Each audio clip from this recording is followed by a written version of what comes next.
we invariably get the question, we meaning the practitioners of the principles, get the question, how come I didn't learn this in school? Why didn't I know about this? How come these principles aren't common knowledge? They, they've had a tremendous effect on people's lives. They're, why isn't it common knowledge? Well, it's speculation, of course.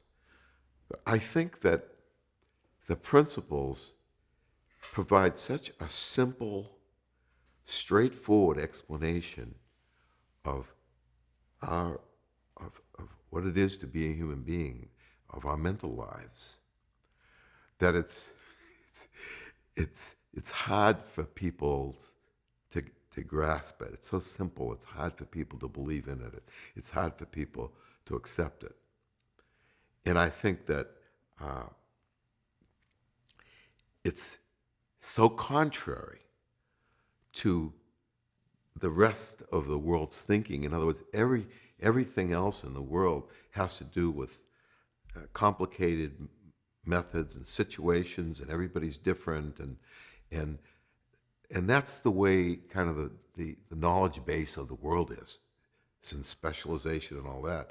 And here the principles come along and say, look, we're all exactly the same, and there's only three things that matter, and we have the power regarding those, regarding thought, how we use thought, what we make of thought. And all we have to understand is the link between the thought and the feelings that come with it, and that's it. End of story. And it flies in the face of the complexity that people expect in the world. And that's my opinion as to why it's not better known. Now, in my field, in the field of psychology, I think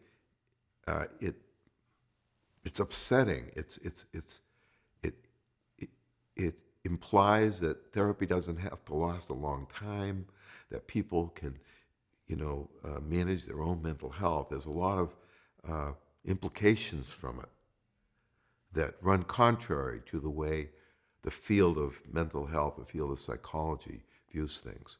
So I think there's a little, I think that's one of the reasons it's taken a longer time to catch on.